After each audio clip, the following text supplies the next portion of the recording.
એટલે એક ઠેકાણે જય ભગવાન મીઠા.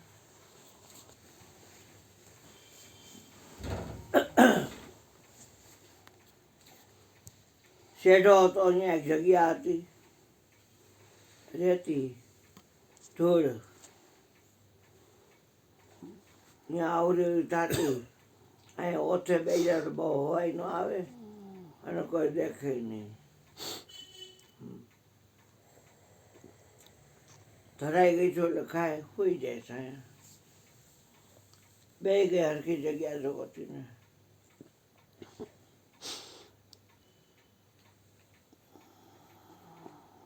સાંજનો ટાઈમ થયો એટલે ડાળો કૂદે માંડ્યા ડાલા મથા.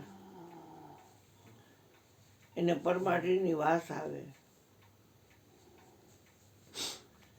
એમાં એને બકરું વાળી ગયો, જંગલનો રાજા સિંહ. એટલે ત્યાં આવી અને સિંહ પેલા ગર્જના કરે.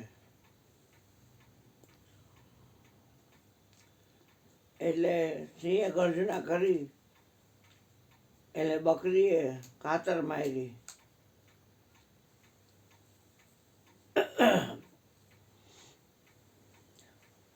ત્યાં બકરું અને મારી સામે કાતર મારે છે.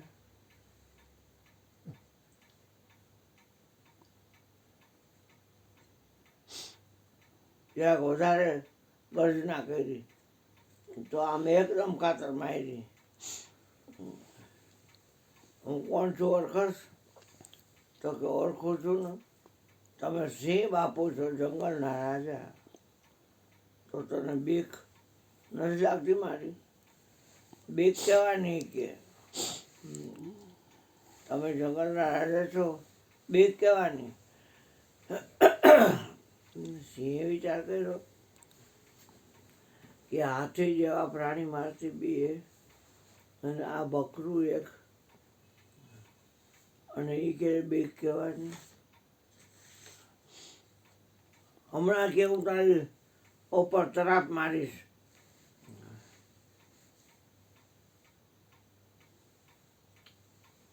સાવધાન થઈ જાય છે, પણ તરાપ આમની કોઈ આવતો તો એ મારશો ને કે પેલા આવો તો ખરા અહીંયા. એટલે ઓલાને એમ થયું કે આને કોઈ એના બોડી ગાર્ડ રાખ્યા છે, ફરી બંદૂકે ભડાકે દઈ દે એવા રખે ને. એ લોકો હું જેવો જાઉં ત્યાં એટલે સિંહે બી નો થોડોક આમ ભય તો લાગે ને બધાને. તે આવો છો કે આવો આવો બોલોમાં બોલ બોલ કરવામાં આવો, આમ નીકળો.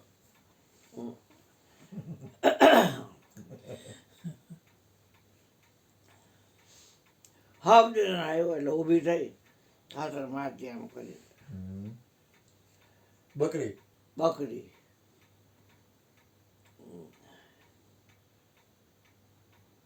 કોને આશરે બેઠું જોઈ લે. આ સિંહના પંજા હતા અહીંયા, પગના હાથના. આના આશરે બેઠું છું, મારું એ જ મારો લ્યો. અરે તે મારું શરણનું લીધું તને થોડી મરાય. કોણ કે? સિંહ બાપુ. સિંહ બાપુ. તે મારું શરણનું લીધું તને થોડી મરાય. તને હું તો શું કોઈ ન મારે. હવે જંગલમાં બીતી કાંઈ નહીં, ગમે ત્યારે ક્યાં ગમે ખાવો ખાજે. અને મારું તે એમ દાવડાનું આસન, કાષ્ઠ એટલે લાકડાનું આસન, વાઘનું આસન, સિંહનું આસન, ઊનનું આસન, કોટન આસન, બધા આસન ઉપર હું બેસું છું. દાબડાનું આસન છે.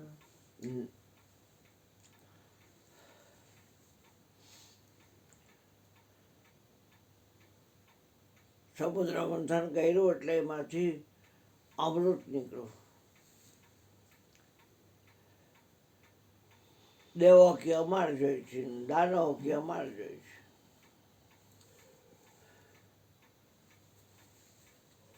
એમાં ગરુડ છે એ આખો એનો કોમ લઈને ભાગ્યો.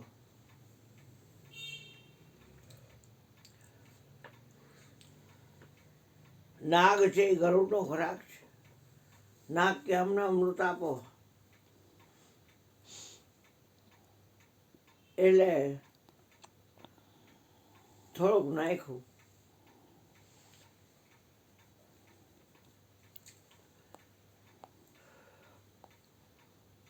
અમૃત જ છે ને કે હા અમૃત જ છે. નાગ બહાર ખાઈને જીવી શકે.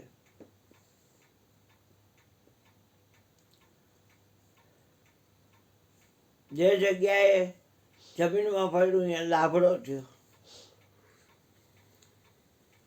દાભડો છે એને અણુબોમ્બ છે ને એની શક્તિ એને કાંઈ કરી શકતી નથી. ગોબરને કાંઈ ન કરી શકે, આકડાને કાંઈ ન કરી શકે, ધતોરાને કાંઈ ન કરી શકે, બિલ્લીને કાંઈ ન કરી શકે. એટમ બોમ્બની શક્તિ અને રેડિયસ છે કે કામ ન આવે, ડિસ્ચાર્જ થઈ જાય. તો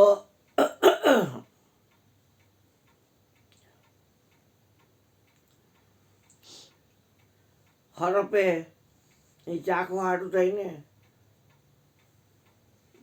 જીભના બે ભડા થઈ ગયા. એવો તીખો હોય, ધારદાર હોય આ દાભડો. એટલે હરપની એક જીભ હોય ને બે જીભના ભડા થઈ ગયા, વચમાં કાપો પડી. એટલે જીભ નીકળતી હોય પણ બે નીકળે. આમાં આમાં હરપને બે જીભ હોય.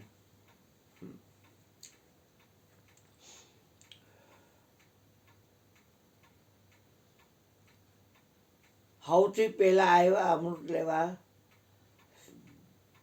એ રાજરાજેશ્વર નાગા બાવા કહેવાના. પછી જે આવ્યા એ બરફાની કહેવાના. પછી જે આવ્યા એ ખૂની કહેવાના. અને પછી જે આવ્યા એ ખીચડિયા કહેવાના. ચાર ઠેકાણે 3 વર્ષે અલ્હાબાદમાં જ્યાં પુષ્કર છે ત્યાં કુંભનો મેળો. પ્રયાગરાજ હા, પણ અલ્હાબાદ ને હા, એમાં વળી બીજું શું બોલો તું? અલ્હાબાદ જ કહું છું. એટલે પ્રયાગમાં જ્યાં ભરાણો છે કુંભનો મેળો, 50 કરોડ માણસ ભેગું થશે.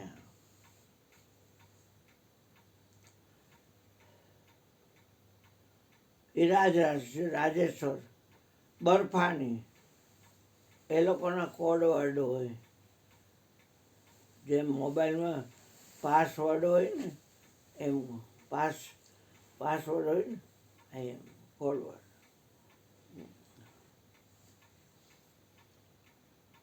ત્રણ વર્ષે હવે અહીંયા છે આ પ્રયાગમાં છે એનો વારો પછી 12 વર્ષે આવશે. કાશીમાં, ઉજ્જૈનમાં એમ જુદી જગ્યાએ એ ભરાય. 3 વર્ષે બધે વારો આવે. પછી 12 વર્ષના વાળા આવી જાય.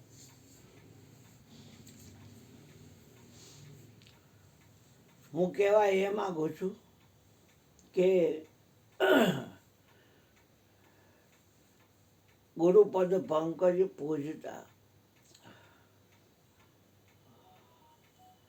ગુરુ ભલે ભટ્ટ જેવો હોય, બિચારો ગરીબ સ્થિતિ હોય, દાઢારો હોય, ઠીઠ મકલો હોય, નીચના પેટનો, ભલે ગોઠણ દુખતા નાના તરિયા દુખતા હોય, કોઈ દી સપનામાં નીચના પેટનો એમનો મને કે મારા ગુરુના તન મન ધન છે. હા, તોય ગુરુ ગુરુ કોઈ દિવસ ગરીબ હોય જ નહીં બાપુ. જ્ઞાનનો બોલાય નહીં. સાંભળ ભાઈ, તું તારું મારે કાંઈ સાંભળવું નથી. તું અહીંયા આવસ, હું નથી આવતો. હું તારી ઘરે આવું ને તઈ તું લવારા કૂટજે. અહીં તો જે થાય એમાં સારું હોય લઈ લેવાનું, બીજું ખંખેરીને રતીનું થઈ જવાનું. 9:30 ક્યાં તારી ઘરે આવું તું મારે? આ પૈસાવાળીનો તો જાઉં છું કોઈને ઘરે હવે નાઈ નાખ્યું બધું. વાત થઈ ગઈ પૂરી. હા પછી ગુરુ ગમે એવો હોય તો હું જે મુદ્દો કહેવા માંગુ છું લવારા નહીં કૂટવાના આમાં, સાંભળવાનું જ ખાલી જીભ ગાંડમાં ઘાલીને.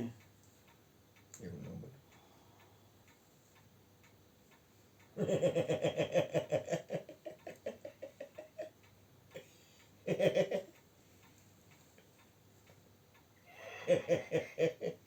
હોતા તને નિંદરા કે મયા હાવે કરી લે ને બંદગી આ પડ જા.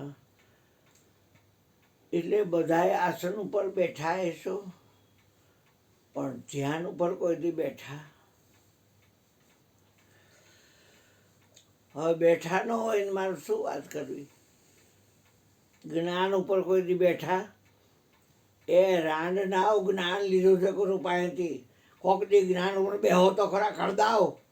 હા, વિજ્ઞાન એની ઉપર કોક દી બેહો તો ખરા. તત્વમસી ઉપર કોક દી બેહો તો ખરા. ખેલ આગળ જો આ ખેલ આગળ ગાદીપતિ.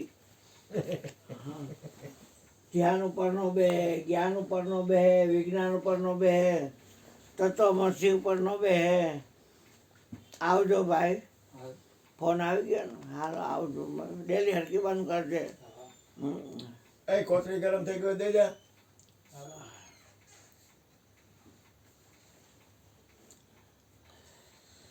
ધ્યાન જ્ઞાન છંદ રાગ પહોંચે નહીં વૈરાગ, પહોંચે નહીં આવો વૈરાગ. આવો પ્રભુ. આવો. એટલે ધ્યાન ઉપર બેસવા જેવું છે. ધ્યાન મૂલમ ગુરુ મૂર્તિ, પૂજા મૂલમ ગુરુ પદમ, મંત્ર મૂલમ ગુરુ વાક્યમ, મોક્ષ મૂલમ ગુરુની કૃપા. ગુરુને કાઢી નાખ્યા, એને ડૂચા નીકળી ગયા, ઠેકાણા વગરના થઈ ગયા. હાવ ભીખ મગા થઈ ગયા. નાના દાતારની પદવી મૂકીને ભીખ મગા થઈ ગયા. બુદ્ધિહીણા હાવ. કરદાવ. સાધનનો ઉપયોગ કરે અને સાધનમાં ફસાઈ જાય. સાધનનો ઉપયોગ કરવા વાળો સાધનમાં આવતોય નથી નીચેનો. સાધન શું કરવું? સ્વામી સાધનમાં ન આવે. અક્કલ મઠો છે તે સાધનમાં કરે છે. આવો હોય આવો, ન આવો કાંઈ નહીં, પણ સાધનનો ઉપયોગ આપણે કરવાવાળા સાધનથી જુદા છીએ. એ આપણે કેમ યાદ નથી રાખતા? આ કોડા એટલે આ જગતની અંદર જે કાંઈ નાશવંત છે એને જોવા માટેનું સાધન છે, પણ તું તો જુદો છો ને મરી ગયા. આ જગતની વાતો હારીને સાંભળવા માટે કાન સાધન છે, પણ તું તો જુદો છો ને.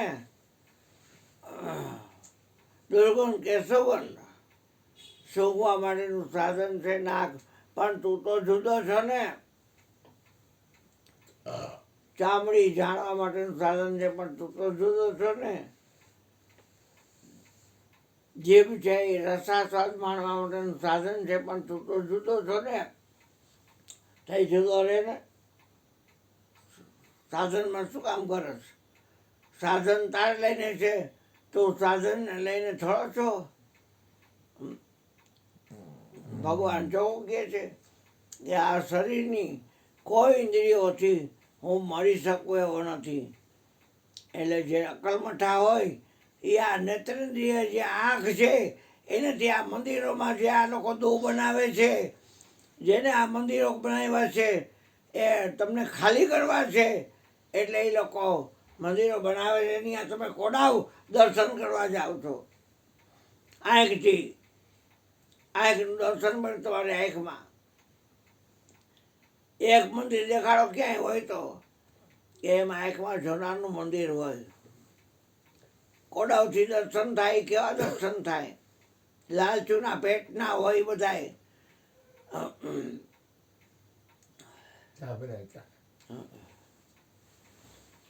એટલે ધ્યાન ઉપર, જ્ઞાન ઉપર, વિજ્ઞાન ઉપર અને તત્વમસી ઉપર 4 પદ છે, 5મું પદ નથી.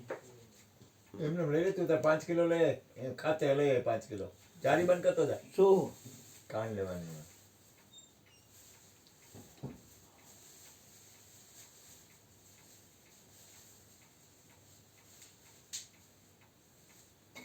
અત્યારે હાકર નાખી દઈએ ને.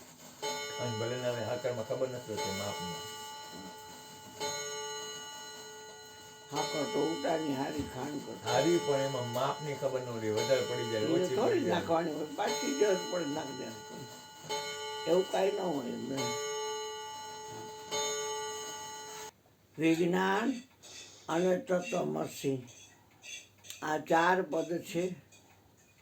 આજે એની વાત નહીં કરું, કેમ કે મયુરભાઈને કાંઈક ભજન લેવાનું છે. એટલે 11 વાગ્યા એટલે એને તો મને બોલવાય તો દેવો બોલવાનું ફરીને સમય કાઢ્યો. એટલે આ 4 પદ છે ને એ સદગુરુ સિવાય કોઈ બેસાડી ન શકે. અહીંયા કડક નિયમ છે એમાં તો. 8 પદ ભજનમાં ગાય કે રહે છે જે ધ્યાનમાં, મન રાખો અનુભવ જ્ઞાનમાં, કહે પ્રીતમ સમજો શાનમાં, તારી કાયામાં કોણ બોલે. જ્ઞાની જ્ઞાન દશાની દોર કદી ચૂકે નહીં. કેટલા દાખલા એમાં આપ્યા છે. રસના રસમાં રસમય થાતી, રસ સંગાથે રસમય થાતી, લેપપણું પણ અલેપતા મૂકે નહીં. જ્ઞાની જ્ઞાન દશાની દોર કદી ચૂકે નહીં. વિજ્ઞાન તો પ્રેક્ટિકલ જ છે. એ જ એટલે હાઇડ્રોજન 2 ભાગ, ઓક્સિજન 1 ભાગ. એ 2 કરો એટલે પાણી બને ને બને. પણ એ પાણીમાં ચેતન ન હોય. એ જ પાણી જ્યારે તમે એક ગ્લાસમાંથી બીજા ગ્લાસમાં 50-100 વાર કરો એટલે ચેતન થઈ જાય. બાકી H2Oનું પાણી બનેલું હોય એમાં તમે માટલું નાખો તો પાણી હોવા છતાંય મરી જાય. કેમ કે એમાં પરમ તત્વ ભર્યું નથી. અને ઓલું તો તમે 100 વાર અવરાવરું કર્યું એટલે પરમ તત્વને, હવે એ તો પાણીને ખબર હોય કે હું આ પરમ તત્વને અડું છું અને એમાં કેવી રીતે ચેતન દાખલ થઈ જાય છે. આપણે એ ચેતનના બળે કરીને તો હાલી છીએ, બોલી છીએ, જોઈ છીએ, ઊંઘી છીએ, પણ આપણને આખું શરીરમાં જેટલા ઇન્દ્રિયોના દ્વાર છે એનો વિશ્વાસ છે એટલો આ વ્યાપક ચેતનનો વિશ્વાસ નથી. વ્યાપકને લઈને જોઈ છીએ બધા, એમ જ કે આંખને લઈને જોઈ છીએ, બધા એમ કે કાનને લઈને સાંભળી છીએ. સંતોને વ્યાપક જાવ વારી, પીરુની પલ પલ બલિહારી. એટલે વહેલા આવશે ને લાભ મળશે. જ્ઞાન, ધ્યાન, પછી જ્ઞાન, પછી વિજ્ઞાન અને પછી તત્વમસી. 4 પદ છે. જેમાં નર્સરીમાં બાળકોને બેસાડ્યા હોય, પછી પ્રાથમિક, માધ્યમિક, હાઈસ્કૂલ, કોલેજ અને પછી ડિગ્રી. Step by step. એમ પેલા જે દર્શન બિન મચ્છરો ધ્યાન, ધ્યાન બિન ફોગડ જ્ઞાન.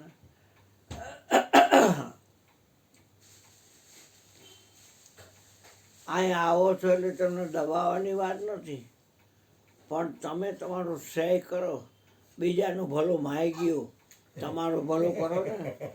બીજાનું ભલું માઈ ગયું અખંડ આનંદ, આઠે પર આનંદ, જ્યારે જોવો ત્યારે આનંદ, હર રંગમાં આનંદ. અને ભીખ મગાતો થાય સ્વર્ગમાં. મરી જવું પડે તો ભલે મરી જવું પડે, પણ માગતા નહીં કોઈ પાસે. અકલ મઠાવેલા કરી ગુરુને રજવતા નહીં. એ જગતની બાજી ખેલતા નહીં કાંઈ. જગતને કોઈ ખુશ નીચના પેટનો કરી શક્યો નથી અને કરી શકશે નહીં. જગતની વાતે કાંઈ ન કરવી. છોડી જગતની વાતો, ગુણ મહારાજે ગાતો, તજી જગતની વાતો. હા બોલો તમારથી બોલવાનું હોય.